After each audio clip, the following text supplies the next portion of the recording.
Tapos, you know, you just need to see. You check yun sa website. Read Tapos, it. yeah, read it. Just read it and understand it.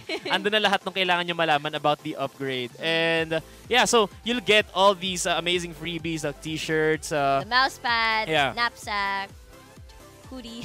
Nalala ko siya Asray kagabi. If you guys watched the PGS last night. So, anyway, ang first match, actually, meron pa tayong announcement. Merchandise Caravan, guys. Actually, yun. Yeah. Merchandise Caravan is back. Pero ito muna.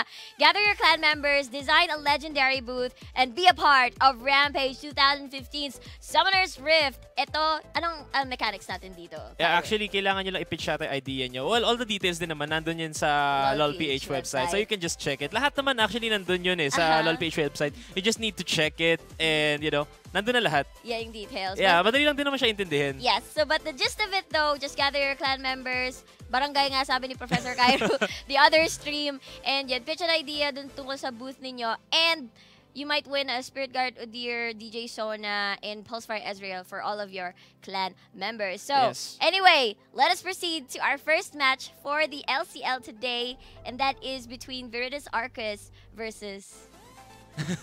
versus MIT. Kryptonite, yeah. Kryptonite, yeah. Yeah, I'm actually excited to see again. Ito na naman ng DLSU, one of the top teams from last split. Yes. And we have Kryptonite looking strong as well, no? Ang ganda ng mga performances, previous performances nila. And ang pinaka-notable performance na naalala ko coming from MIT, yung Kryptonite, is their turret diving skills coming back in first week, in first week or second week. The turret juggling. Yeah, grabe. Ang ganda ng turret juggling aggro nila. Tapos, ang perfect nung ginagawa ng Alistar na you just go in, abuse the unbreakable will, and you know, your team just goes in and trust the other star. And then, whoop, walang namatay sa kanila. And yun nga, yun yung kailangan yung gawin. Kunyari, Alistar kayo.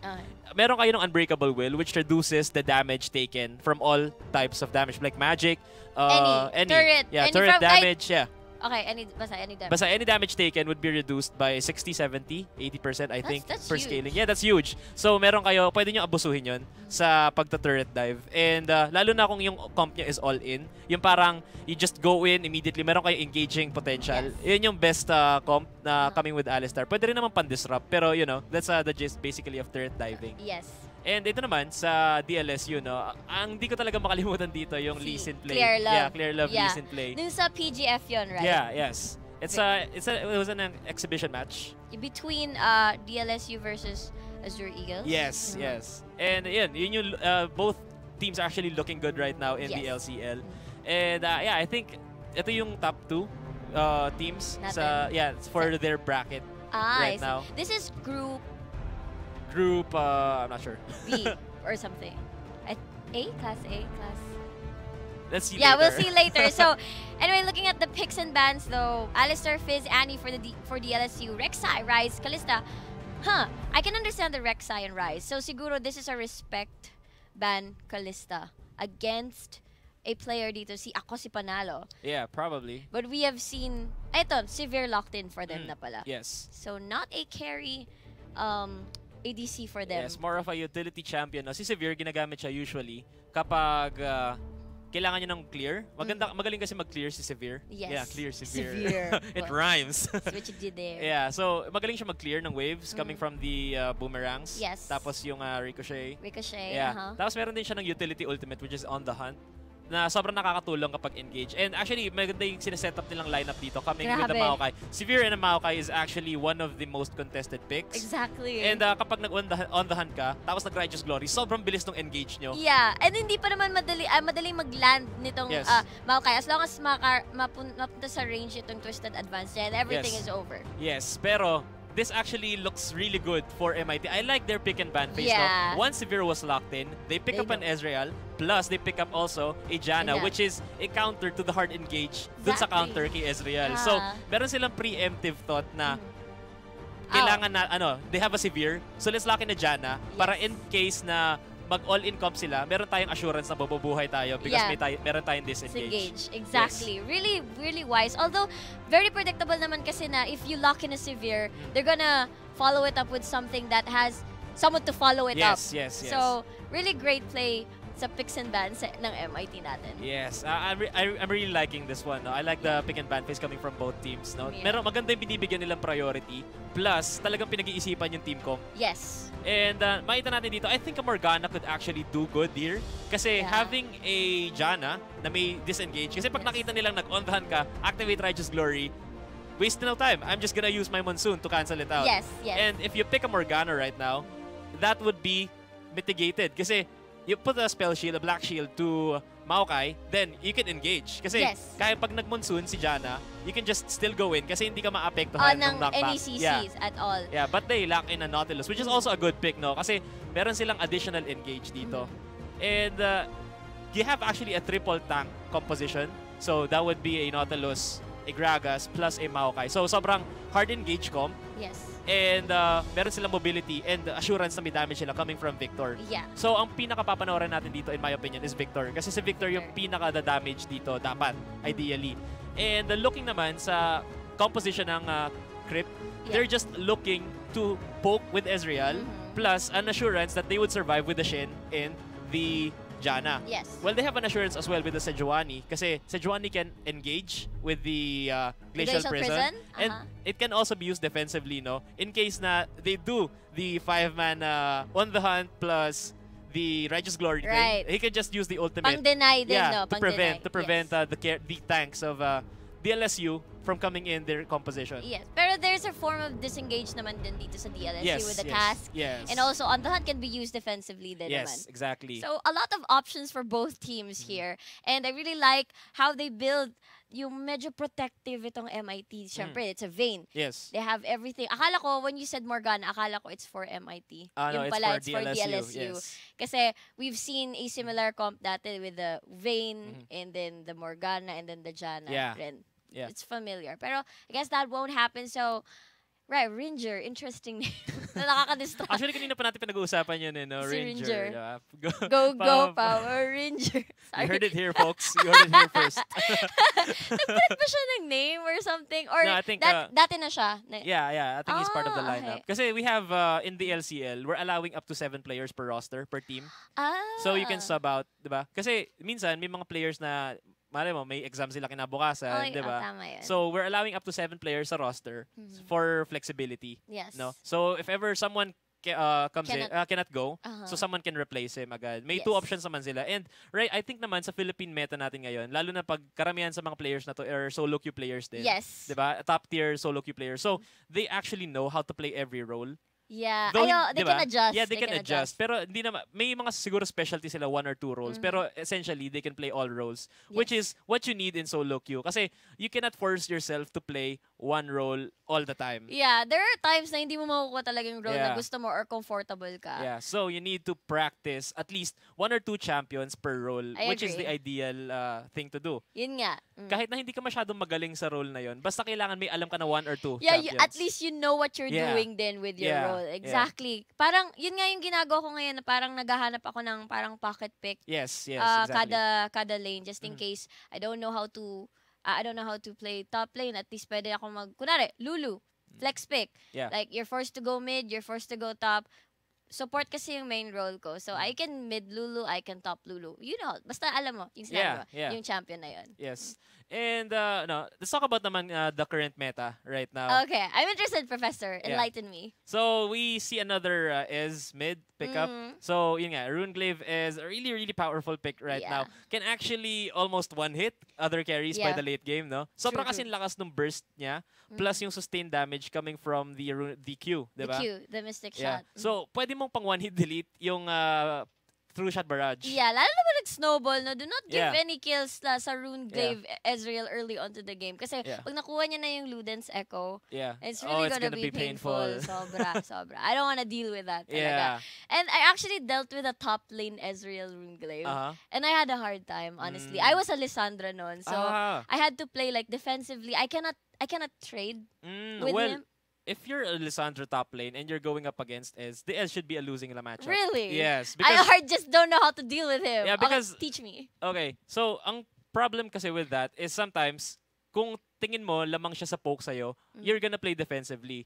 Pero, if you're Alessandra, going up against a squishy, quite mobile champion, kapag nagamit niya ng Essence Flux niya, wala na siyang pantakas. So what you need to do is capitalize on that and go all in. Kasi yun si Lissandra. So I go with the claw. Yeah, you the go with the glacial claw. Yeah. And then I lock him and root him and then tomb. Yeah, exactly. Okay. That's what you need to do. That's what you need to do when you're up against an edge. I'm gonna do that next time. Yeah. Thank you so much, Professor Kai. So any more lessons you'd like to teach us? Okay. Strengths of an AP Ezreal mid pick. Okay. So, syempre, alam natin na malakas siya mang-poke.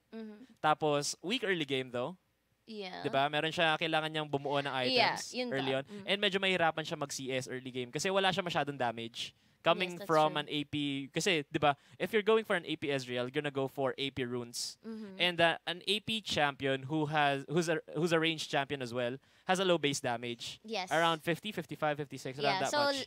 Last hitting is difficult. Yes. Ang strengths niya though is kapag umabot ng late game, it's gonna be really, really difficult to deal with him. Kasi low cooldowns coming from the AP. Di ba pag AP, it's closely associated to CDR. CDR. Yes. And your Mystic Shot actually decreases the cooldowns of your skills. Yes. So, mabilis na magko-cooldown yung Arcane Shift mo. So, you're very, very mobile. And plus, you don't need to close in dun sa kalaban. Kasi poke champion ka. Yes.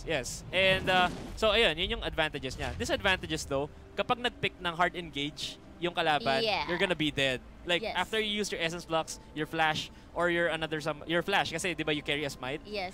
You have no escape mechs anymore. Yun pa yung weakness ng Runeglaive Ezreal. You lose a summoner spell, di ba? Kasi Smite, you're carrying a Smite instead of an Ignite or a Barrier or a heal or cleanse. Yeah. So once again, guys, you're watching the LoL Collegiate League 2015 Summer Term. It is the match between DLSU versus MIT. That's Virtus Arcus versus Kryptonite. So let's do the breakdown, Professor Kairu. All right, for the blue side, we have DLSU. In the top side, we have Tristan with the Maoka. In the jungle, we have ADG Clearlove. In the mid lane, we have Sig Flaw. In that Victor. In the bottom side, we have Akosi Panalo and VR Flame with that Severin Nautilus combo. And for the red side, we have in the top lane, we have Shen by Wuzzy Fuzzy. What a cute name. In the jungle, we have Nej on the Sejuani. And in the mid lane, we have the Runeglaive Ezreal by Vorn. And for the bottom lane, we have Diddles on the Vayne. And for the support, we have Ranger. Go Ranger. Power Ranger. Go. Yeah, I like that. Did you watch Power Rangers ba no? Yeah, I really like Power Rangers back when I was a kid. Actually, hanggang ngayon, gusto ko pa rin siya. Ay, ano ba yung, like, di ba may mga bago ngayon na Power Ranger? Ano ba yung gusto mo ngayon na bago? Actually, hindi na familiar dun sa mga latest. Pero like, ano ba yung alam mo ngayon na Power Ranger? Ang huling napanood ko Power Rangers, yung ano yata, Ninja Storm? Ninja Storm! I like Ninja Storm! Pinanood ko rin yun. Pero mas gusto ko yung Dino Thunder. Why? I don't know, it's like dinosaurs, man. Come on. But ninjas! Yeah, but dinosaurs. But ninjas, Professor! Well, you know, well, biology. I'm a professor. I like dinosaurs. And then I don't know what reason why I like ninjas. Wala akong ma-relate. I lose. So and they're just the positive standard. They're just doing their setting standard, making sure that everyone's connected to the game. Yes. So looking dito sa lineup ng MIT. So they have options dito. They have a disengage with Janna plus stopping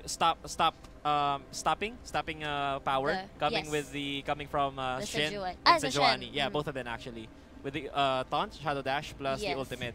So yun yung parang gagawin nilang wall to prevent the hard engage coming from DLSU. Yes.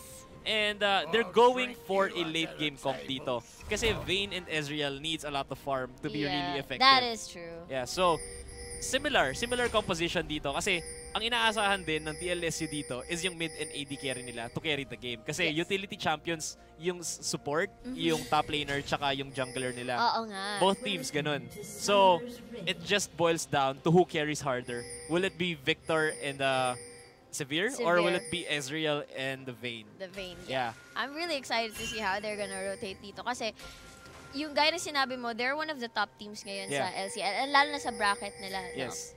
So, we'll see. Ang ganda pa naman ng drafting phase din nila. Really impressive coming from them. And right now, ako si Panalo, lurking near the jungle of MIT. Will get Howling Gale right there. Couple of auto attacks. But yeah, they're gonna just stop. Yeah, nothing fuzzy gonna come in early game. So, medyo spread out dito ang DLSU. MIT trying to keep it close, pero I think they're gonna split right now. So no lane swaps gonna happen. And it will be Maokai Shen on top, and bottom side, Vayne, Janna versus Severe and Nautilus. And early game, lalamang dito si Severe with the poke and the wave clear. Pero, in terms of like champion counters, Vayne actually counters Severe.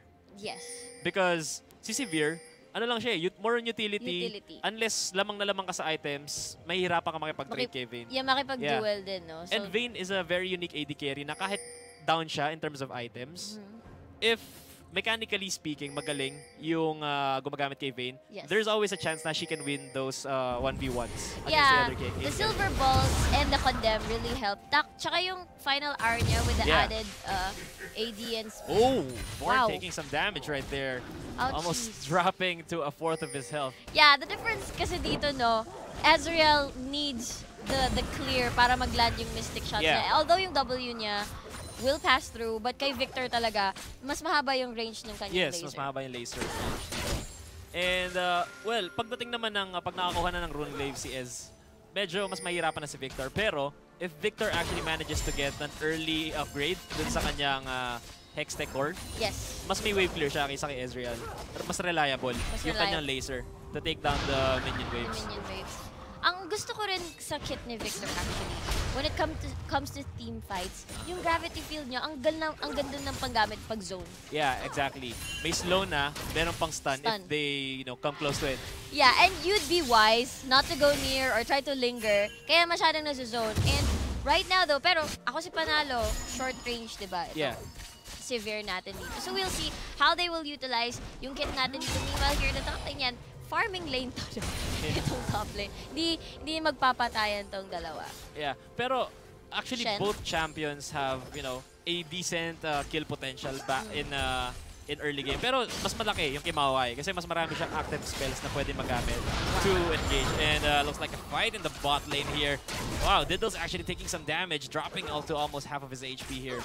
Wow, that was interesting. Ranger preferred to Howling Gale Flame instead of Severe. Yeah, well, that's not the situation you want to be in. Yeah. Ideally, you'd wanna Howling Gale, the carry. Yeah, the carry. Exactly. Gonna do damage.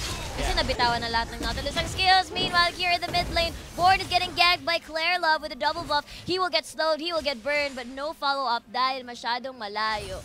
Yeah, Victor. Not much calculated gank dun sa mid lane, no? Lumapit itong si Clear Love masyado dun sa kay Vorn. Pero hindi nakapag-follow up nga si Sigflo dahil may minion wave dun sa middle lane. And that's one thing about ganking the middle lane, no? You would not want to gank early game kapag lamang sa minion wave yung opposing side. And Vorn actually taking some damage here, but that won't be enough to kill him. Siglo actually carrying a cleanse. So more on defensive dito ang build ng Victor, no? Grabe, I was actually waiting for a flash ignite, pero no ignite. Yeah, no ignite. Naka-cleanse po ako. Wow, that was a late arcane shift, but it's really hard to react. Yeah. Grabe, ang galing ni Sigflo sa pagland ng kanyang mga lasers. Yeah, but then, Vorn, wow, that is a nice Howling Gale, but the stun still lands onto him. They're still trading it out. Dito sa bot lane, couple of silver bolts. The third stack won't hit. Nag-back na ako si Panalo. I know what I'm doing. Right here, grabe. Top lane, man.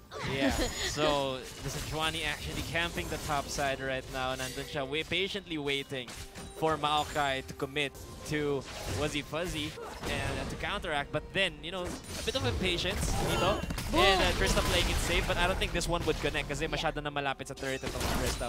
Yeah. And ganking the top side, no? He was sitting on the ward, actually. Oh, yeah. Oh, yeah. That's why si Tristam not being too cocky into engaging into Fuzzy. Yeah. Wuzzy Fuzzy. Yes, Wuzzy Fuzzy. Wuzzy Fuzzy. What a cute name. I know, right? So you were saying earlier? Yeah. So, if you're ganking top lane naman, kanina we're discussing about how to gank mid lane. If you're gonna gank top lane, you would lalo na kapag let's say Maokai yung kalaban. Maokai has a Twisted Advance and the Arcane Smash. If you're ganking the top lane, you would want to proc that first. Let him proc that first before going in. You're right. Kasi that could be used to escape your gank Ay, tama ka. Nakakita din ako ng gano'n. Nagtitwisted advance siya dun sa paggagang sa kanya. He's just gonna walk away. Yeah. Kasi it's like you helped him clear the distance. Yeah. Plus, you have the arcane smash. So once you twisted advance closer, you put the sapling to slow, and then you put you activate arcane smash to slow, and a bit of a knock-up, and you know, put some distance between you two. Right. Ang dami ko natutunan. Actually, Cairo, I would like to talk about something. Yes. Diba meron dito, oh, hold that thought. Diddles gets hooked again by Flame but will get auto attack. Yeah, they will stop. Meron akong sasabihin, Cairo. Wait, what's going on with Vorn? Okay, there we go. For Vorn right there. Oh. Is back. Nathon itong si Tristram the Tree. Tristram the Tree. Tristram the Tree. Wow, that's actually nice. Yeah, I know. Actually kind of matches. It does. Di ba paminsan, kunwari, the jungler is sitting on a ward. Kalaban mo. Yung napapansin ko sa mga players, nagtatype sila, uy, linalangaw ka na dyan. Malamok. Malamok. Mga ganun. Yeah. I actually do not advise doing that. Because, you know, if they're sitting there, they're wasting time, no? Instead of farming, instead of ganking other lanes, they're just there. So instead of typing malamok, just let them be there. Like, kunyari medyo aggressive ka, kunyari hindi mo alam na nandun sila. For them to, you know, stay put in that lane for more time. So your other lanes would feel safe to farm. Exactly. So, wag kita type malamok dyan. Ayan. That's not how you climb the elo ladder. You climb but by not saying anything. Yes. Yeah, pretend na you don't know. That's the best advice. Ang nakakatawa pa, marami pa akong instances na gano'n na sa G-Talk kami lahat. We made 5. Nakikita namin yung jungler na nakatago sa brush or may sneaky na ibang champion. Magsasabi yung isa, uy guys, kunwari di natin alam. Tapos susugod. I don't know what that is about. We're supposed to be a team. Tsaka instruction mo yun. Oh, anyway, that is a blue buff steal from Clarela. Very nicely done. Walang blue buff itong Sejuani. Diba you keep repeating yourself na early game Sejuani, mahirap yung wave clear niya. Yes. And may ganking potential siya, but you need to hit that Arctic Assault first. Yes. And without the Arctic Assault, it's gonna be really difficult for you to land the gank. Kasi sayang yung knock-up eh. Well, you can have your Blade of the Northern Winds, pero it's, you know, short range, melee. Yes. So, yeah, it's gonna be difficult for you to gank if you miss that Arctic Assault. Yeah, very similar, no, yung kit nila ni Gragas and the Body Slam is the Arctic Assault. Yeah. But, medyo may mas leeway itong si Gragas since long range yung kanyang slow. Yes. Diba? Yung kanyang barrel roll. Yeah. Kaya sa Juan, you have to go near pa para ma-inflict yung slow. Yeah. And also, the cask can be a disengage and an engage. Yeah. Oh yeah, sa Juani then, actually. Yeah. Actually, yung cask, it's, let's just say it's more of a reposition. Yeah, reposition. Yeah, it's more of repositioning. Kasi if you say reposition, it can be engaged or disengaged. Right. Ayun. So, wow! Flame actually getting caught here na condemn. But he's a tanky Nautilus. Actually goes back and hooks Ringer. Ako si Panalo trying to do his best to land some damage. But the blades, the boomerang is just too far. Claire Love though. Yeah. In the jungle of MIT will bump into Nedge. Body Slam, Arctic Assault, forward. Silang parehas. Ang ganda ng timing. Yeah, but that won't be engage from either side. So. Whoa! Wow. Half HP na si Gragas. I don't want to be here anymore. Nag-body slam na siya sa Baron Pit. Yeah, so just to be safe, you know, you're dropped to half HP kahit nag-Gragas ka. It's early game. You don't have, you know, tanky items yet. Yes. So, bumalik na siya. Actually persistent dito pagsira ng pink ward na yun. Gusto ko ng red buff. Nabangga yung taba niya dun sa wall eh. Oops. Never mind. I'm just gonna walk away. So, both junglers right now actually not ganking much, or you know, their attempt of ganks didn't actually connect. Yes. So, you know, it's quite a peaceful early game. Pero not at much least, happening. Yeah. Nakuha niya yung blue buff ni Nedge. Yeah, plus, you know, the mid turret, mid first tier turret is dropped to almost half of its HP, so it's gonna be difficult now. So more pressure for Ezreal, for Vorn here. And, you know, aside from that, lamang itong si Sigflo in terms of CS ng 30 against kay Ezreal. And that's quite a big amount kasi that's like 20 times 30. Yes. So like around 600 gold. Yeah, so Wala he's pang ahead. damage, Yeah, he's no? ahead by 500 right now. Oh, they're actually super dueling aggressive. out. Wala nang arcing shift, but he will just walk away out from the gravity field. Yeah. Meanwhile, Claire Love is nearby. Great slow. He just went through, Sejuani just went through that barrel roll right there.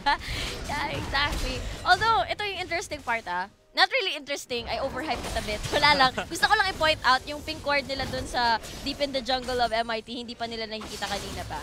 Yeah. That's a big thing for DLSU, no? Since if Sejuani wants to gank bottom side, more often than not, he's gonna pass through that route. Oh, wait, what? Wait, what? Oh, I thought it was this one. Okay, it was red. I'm sorry. No. It was blue earlier. Now it's... Oh. They're two wards. They're two pink wards. Oh, all right. There we go. I'm gonna destroy this ward. Claire Love Wait, doing why did you his job. drink? Why did you drink? I don't know.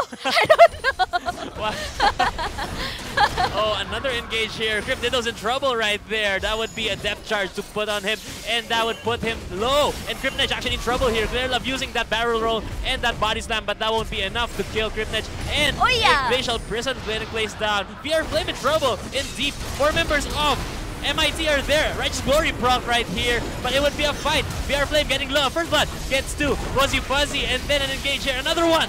Oh my god! ADG. Claire Love will fall. Ako si Panalo in trouble with flash to safety. Safe flow is super healthy dito. But Fuzzy Wuzzy wants ako si Panalo dead before he goes down. And that'll be an exchange dito. Fuzzy Wuzzy still trying his best. The laser will not connect, but that is a kill. 3 for 3, but that is a victor with 3 kills. This is gonna be difficult for Ezreal from now on. Yeah. That victor with 3 kills, he has 1,500 in his pouch. So that would, convert into a needless large rod maybe, or perhaps almost a Morellonomicon. Grabe, no? That's not what they wanted. I mean, all the kills there was for Victor, and then meanwhile Ezreal only got like an assist, and the kills went to Shen. First blood went to Shen. Well, Shen has a Righteous Glory, which is a kind of weird pickup. Well, he doesn't have mana. Oh yeah, right. Yeah, so it's a kind of a weird pickup coming from Shen. Maybe they could have put the Righteous Glory to Janna or to the Sejuani or well, something. here, medyo nagkakagulo na yata yung plano. Oh, Ford! Wow! Ford just standing in the brush will probably arcane shift to safety. Here comes the shield cast. Will put him much farther away from them. Yeah. But almost. Yeah, that shield actually saved him. Yes. Claire Love, though, he has a red buff. He's still sticking around. But meanwhile, here in the bottom lane, Diddles landing a couple of silver bolts. And they're trading right here. Half HP na yung Vayne natin. Yeah. And yun nga, ito yung nahihirapan yung Vayne dito. Without the Blade of the Ruined King formed up, mahirapan siya mag-trade with the Severe who has an almost IE. Yes. And yeah, so hindi niya pa kaya mag-duel as of now against a Severe kahit na counterpick itong si Vayne kay Severe. Medyo huli nga sa CS itong ano. Yeah. Nahirapan talaga ang Vayne sa Severe early game. Kaya nga usually, kung napanood mo yung mga IPT matches, if it's a Vayne versus Severe matchup, usually lane swap yung ginagawa nila. You're right. And that's one of the things that you can do para masolusyonan yung early game weakness nitong si Vayne. Yes. And 2 turrets actually going down in favor of DLSU here. Map opening up in the bottom side for them. That is like open for Dragon for them. They mid and bot down. Yeah, the gates are now open for the Dragon. So no Dragons yet. 14 minutes into the game, but probably DLSU would be forming up a group here, ideally, to go for Dragon. Kasi, taken down na yung mid and bottom lane first tier turrets. Yes, that is true. Grabe, no? Ito yung, tama ka, Vayne doesn't have any form of wave clear. Mas mabilis yung si Severe. So, therefore, mas mabilis mag-push itong DLSU team natin. Imagine, wala. I wonder kung may bawas ba yung Torre dun sa baba, sa mid. Feeling ko hindi. Feeling ko wala pang bawas yun eh.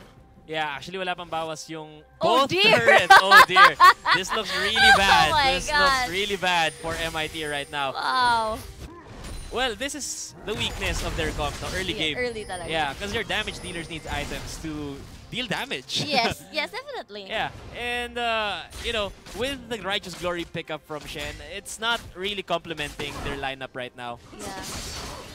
You don't go for a hard engage with the Righteous Glory if you have a Vayne and an Ezreal in your team. Yes. Because Ezreal is just supposed to be there in the backside. Maybe their plan is for Shen to taunt and then follow it up with the Sejuani Glacial. That's also probable. That's probable. Yeah. That could be a factor. But, you know, I think he could have like picked up maybe another tanky item. Yeah.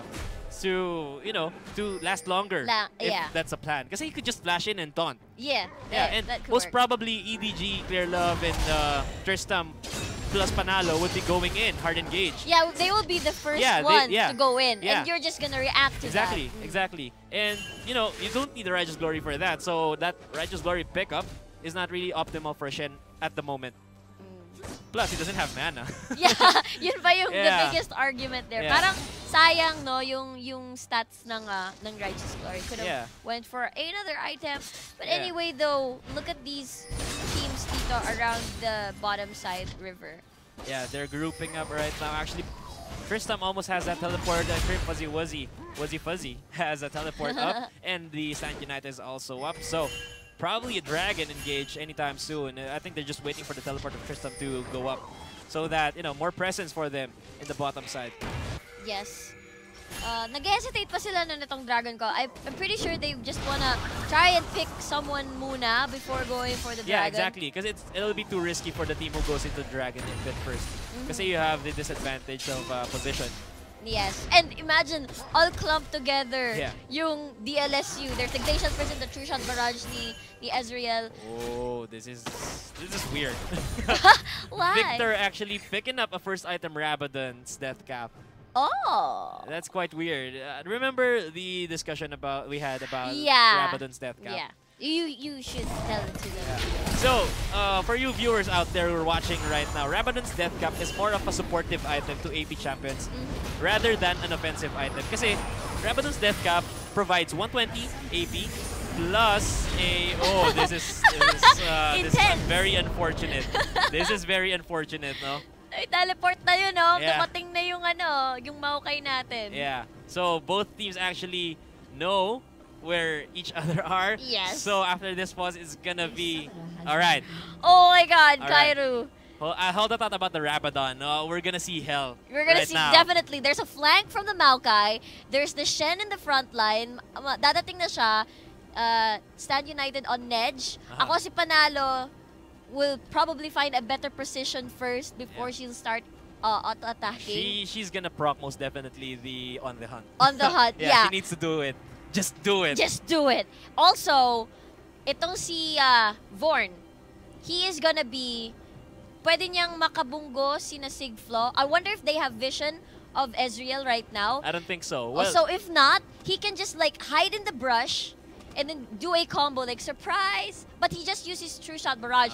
Oh my God, Kairu. Here it comes. Here we go.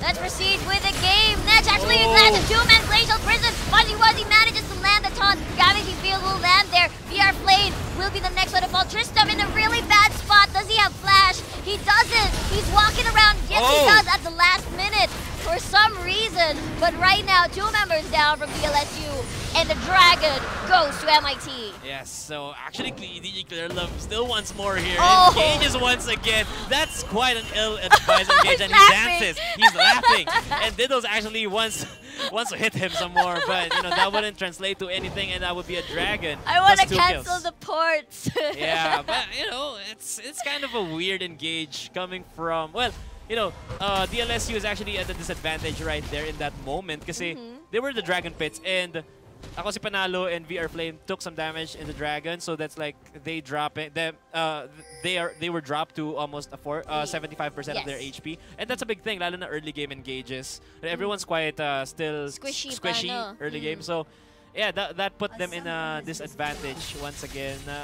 Another disconnect here, but yeah, yun yung parang naging pinakamalaking factor ko bakit nanalo doon yung MIT sa team fight na yon. And I'm really thinking if Panalo we just used the on the hunt earlier dun sa engage. Yeah, I mean that would have given some leeway kasi when he backed, he auto-attacked pa. And that gave Nedge the capacity to use the Glacial Prison to 2 people, which are the carries, in fact, is Sigflo and ako si Panalo getting caught out there by the Glacial Prison. Plus, pagkalapag ni Shen, it was an insta-taunt to a panalo. Yeah, I saw that. And ang ganda pa ng ginawa ni Sejuani.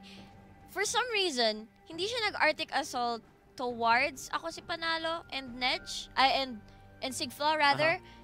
Nag-diagonal siya para yung angle ng Glacial Prison parang derecho. Yeah. That was a different approach to use it. Kasi normally you'd wanna close the distance with the Arctic Assault. Iba yung ginawa niya. Gusto niya palang palitan yung angle. Yes, for which some is reason. actually quite impressive, no? Yeah. And if it were like solo queue, I'll just use the Glacial Prison immediately. Yeah. I'd throw the Glacial Prison. Basta makakuha lang ako ng carry. That's fine. But then, that's a different approach. It's a better approach, actually. You get 2 carries, you hold them down for like 1.5 seconds, 1.5 to 2 seconds, and that's a big thing. Ang ganda nga, they followed it up with a taunt after, and then yung flank ni Maokai was a bit useless kasi they were on the run na. On the hunt wasn't used at all. Very bad position. But they started yung DLSU ang nagsimula ng Dragon na yun. Yes, and that was their downfall. No? MIT got a Dragon plus 2 kills. But, you know, they're still in the lead, 1.6k up, than 1.6k gold up as compared to MIT. And, yeah, they could still manage to, you know, get back up. And going back, no, dun sa discussion natin kanina with the Rabadon's Death Cap. Yes. So, Rabadon's Death Cap is actually used to amplify your magic power. Kasi it increases your AP by 30%, diba? In early game, you don't really have that much AP. So, let's just say you have 50 bonus AP coming from your runes, masteries, early Doran's ring plus that scepter. That Hextech core for Victor. Let's say you have 50 additional AP. So that's like 30% of that. That's around 15. 15 plus 15 lang yung madadagdag from the Rabadon's Death Cap. And kahit naman Victor ka, which you actually benefit a lot from that Rabadon's Death Cap kasi maganda yung scaling ng AP ng skills niya. I don't advise it na for the first item. You know, I could have opted for a Morelonomicon. In my opinion, also Lich Bane would be really better. Yeah, I really like Lich Bane with Victor kasi pang one hit delete yung kanyang Q. Yes. And yeah, that's basically thoughts about the Rabadon's Death Cap as a first item. I don't recommend building it during your first item, but you know, it's your call. If you have the cash, then you know why not? Go for it. Yeah. So. The rotations na lang ang gagawin dito ng DLSU. They want to push this turret at the top lane. And that is another turret down. Imagine, wala pang ka-turret itong MIT natin dito, no? But they do have the dragon, but that's a lot of map pressure against them now. Yeah, so 3 turrets for DLSU, further increasing their lead of gold by 2.4k. 2.6 actually, 2.6k. Math kills. I don't know. Math skills. Nakakatawa nga, di ba? Yeah, never mind. It's an embarrassing story. I decided to not push through it. So, right now, Shen, Visage. Spirit Visage. Actually, I was watching the NA LCS kanina, and then I heard Zyrene said, oh, I think he's gonna build a Visage. So I'm like, I have been pronouncing it wrong this whole time. I've been playing League for 2 years. I think it's Visage. Ako din. I pronounce it as Visage. Yeah, it's Visage. Visage. Yeah. So we're simplifying with Visage. Yeah, Spirit Visage. It sounds sexy. Yeah, Visage. Okay. Like massage. Massage.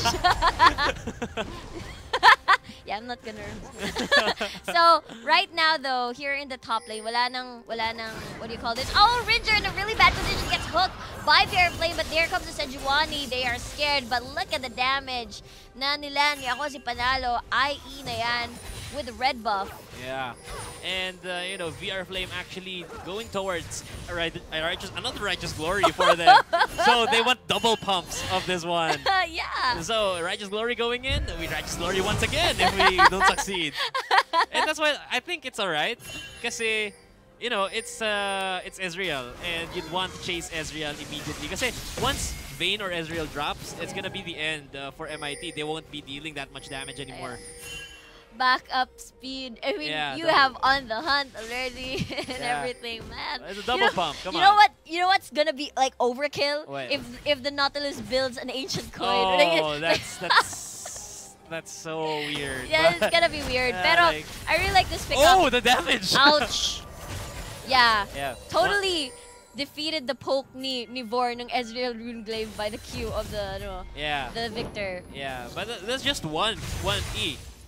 But then Ezreal hurts a lot as well. Oh, they actually go in. Tristram actually goes rooting the Shen right there. Diddles activates final arrow. His primary target is actually ako si Panalo. Trishad Barrage will be ending. Fuzzy Wuzzy is looking for the taunt. Gravity field will be laid out, but all the carries of DLSU is super low at the moment. Chaos Storm won't hit anyone as of this moment. Born is super low. Is being zoned out by the tanks of DLSU, but that is one kill out of Viridis Arcus, actually MIT, and right now they might able to push this they're turret. pushing this turret right here. That was a bad play coming from DLSU, Viridis Arcus. They were lingering around that Baron area without their carries, and they decided to fight without their carries, in fact. And Sigflo actually was left with Shen, and he was forced to flash out of that pillar, or maybe the wall or something. He was forced to flash out of that wall to just escape Wuzzy Fuzzy. And ako si Panalos also was zoned out by Shen after that. Exactly. And they weren't really that effective during that fight. And they just gave Vorn. They just gave Vorn the space to free hit. Yes, and ito pa. Vayne activated the final hour. And then ang malapit na target is Claire Love and then the Maokai, Tristram. And then bigla siya nag-change targets like, oh, the Sivir went in. I'm gonna change target. Yeah, well, I think it was okay because if he decided to go in, if he decided to go in, then he might have died probably because it's still a Maokai plus a Graga, so they still have the kill potential to finish him. Oh, Ranger actually forced to flash out that one. That would be an explosive cast right here. Ranger in trouble. That would be the laser. Sigflo would be finishing him up. And Dragon not yet up around 1 minute, so that would just be a kill to the support of MIT. Grabe. That was, I feel like Ranger hasn't been in the right places recently, no? There was this first time sa mid lane and now caught up between the damage. One more hit, one more auto attack. That's 20 HP, man. 20 HP. True shot barrage. Nope, too far. Walang makakalinis ng kill na yan. Yep, so that would just be an almost kill, but almost is never enough. Remember that, students. Yes, almost is never enough. Yep. Grabe no, nakakatawa yung mga may global skills. You always have this paranoia, even though you know na parang binitawan niya na kaya yung true shot barrage kanina. No, I'm gonna recall this dito sa gilid, di ako dito sa gitna.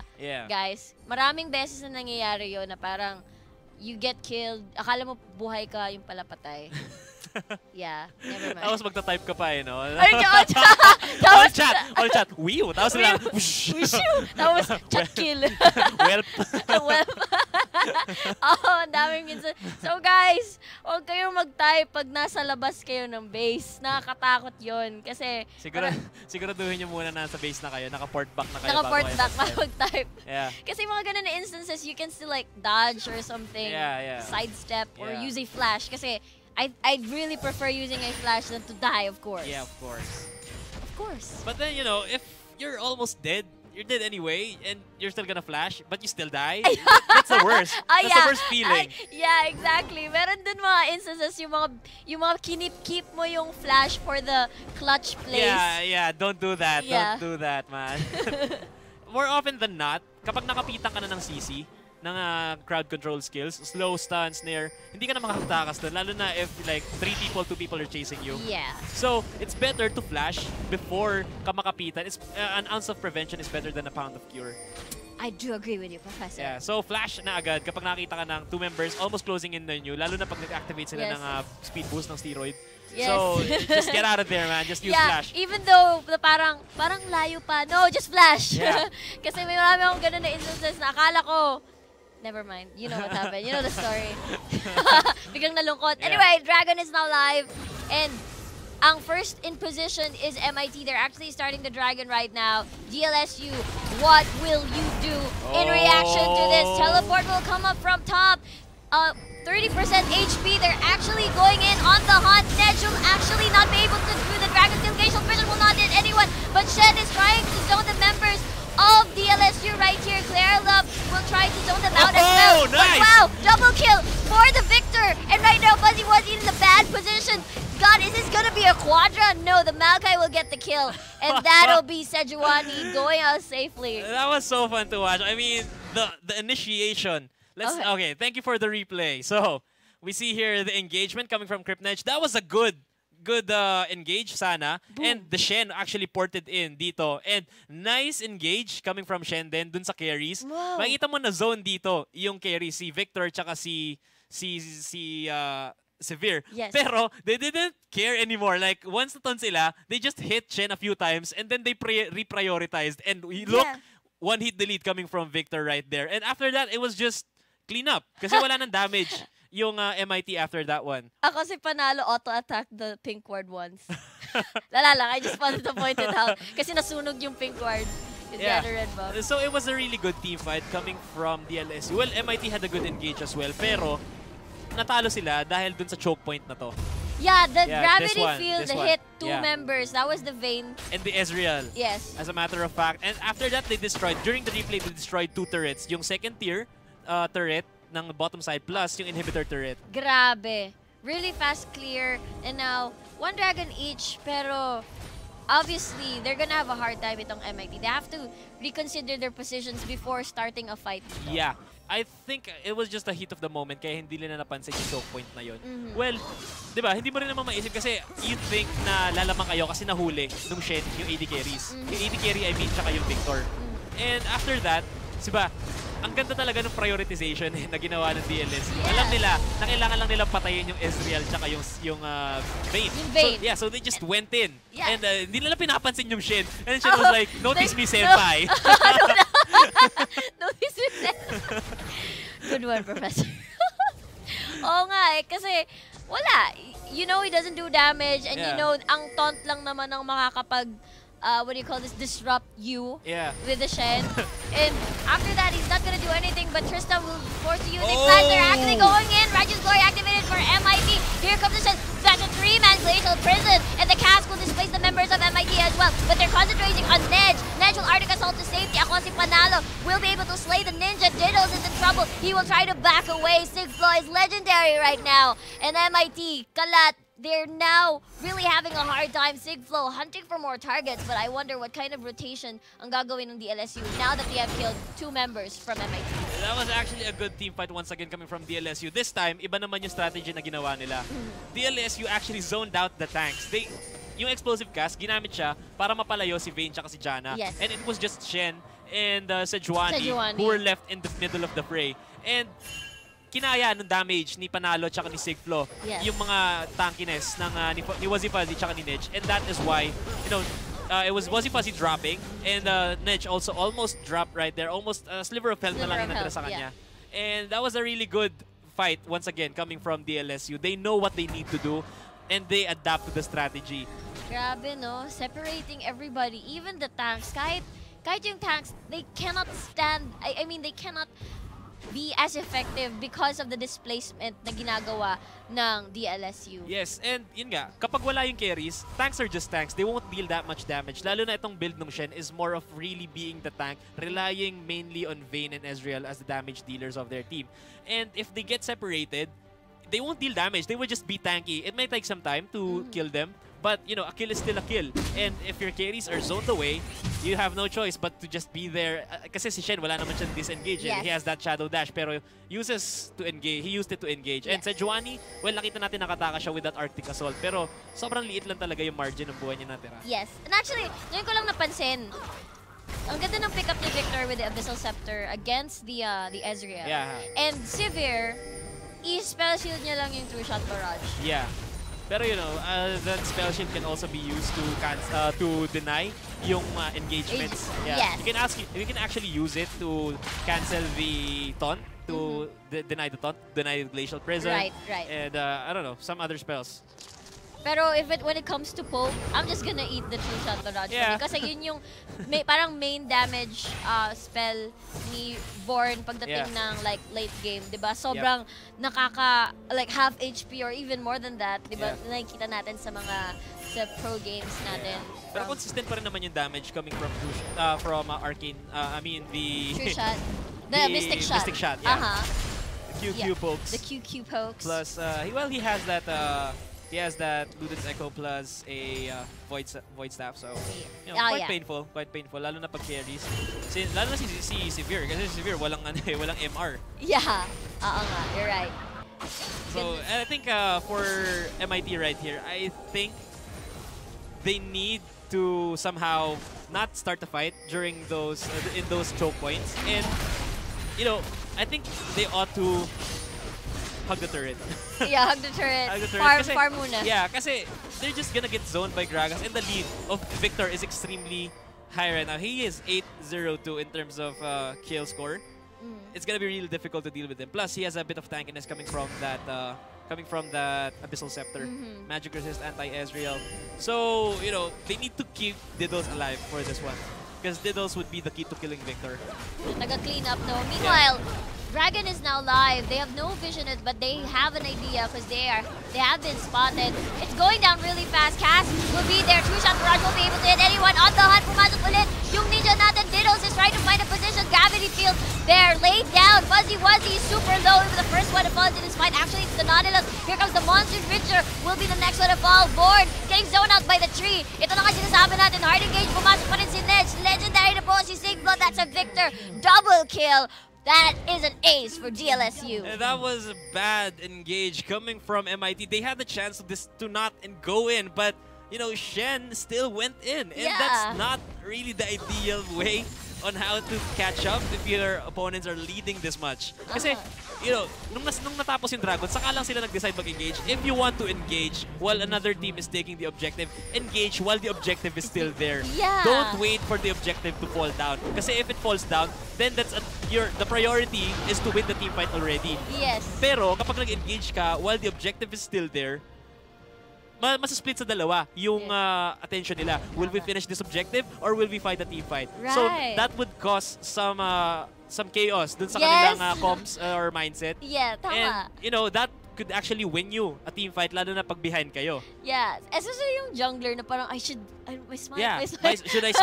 Could I smite this one? Can I smite this one? Do I just engage or do I just disengage? Kasi if you're attacking the dragon, lalo na melee Gragas, melee Maokai, melee Nautilus, all of the tanks are deep inside the pits, and usually the carries are the ones outside. Yes. So, may mas leeway kayo mag-engage kapag ganun yung positioning nila. And dun sa nangyari kanina, hinintay nila matapos yung Dragon before they actually went in, which is a really, really bad call. If they decided to go in like that, they could have just opted to not go in at all. Yeah, like, never mind, bigay na lang natin kasi naman bigay tayo ng kills. Yes, exactly. And that actually increased the lead by so much. 8K right now for DLSU. Wow. Oh. Whoa! It only hits. Ako si Panalo, they're going in. Death Charge right there. It's so painful. Aray ko, Victor. Yep. That's the Lich Bane. Lich Bane. Oh! Did you see that? I was so caught off guard. The Bane. Insta-delito. Lich Bane Victor. Lich Bane Victor. Sigflo. That was nice. That's a 3. Glacial Prison. Sigflo keeping his distance pa rin. Rampage by si Ok. Ako si Panalo. Righteous Glory activated once again. Ned is in trouble. Legendary. That's a 13-0-5 Victor right there. I'm not really sure what options does MIT have right now. I think it's just a game waiting to be finished right here. Yeah, Ranger, Monsoon, Howling Gale. It's the tower that's the only one left in between the Nexus turret. It will go down. And after 34 minutes of impressive skills, lalo na si Sigflo, 30-05, best KDA PH. And right now, the LSU takes the game. Yes, a nice 18 KDA for Victor Sigflo in this game. Impressive game coming from DLSU. Nice prioritization of what they need to do.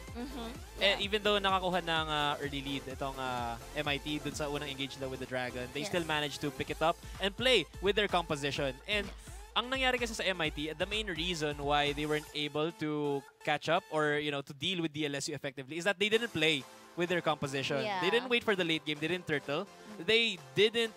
And Shen actually bought a Righteous Glory. Yeah, that was like an off thing for me. Kasi your team is poke-centric with the Ezreal. You need to peel for Ezreal plus Vayne. So you don't actually need to go in. You don't engage. Yeah, you don't engage. And that was one of the things, I think, that made MIT lose that one. But Also, magaling din yung performance kasi ng DLSU. DLSU. Yes, ang ganda ng mga engages nila. They know when to fight. They know what strategy they need to do. And yeah, good comms basically for DLSU. Yeah, so great job for both teams. But ayun, DLSU Virtus Arcus takes that one. Yep, so that's the first game. Virtus Arcus wins that one. Next game, up next, it would be CXG powered by Potu. Our Lady of Fatima University versus Red Warriors University of the East. So don't go back. We'll be right back. I'm GM Kairu, Professor Kairu. And I'm classmate, seatmate Riku pala. And we'll be right back. Okay.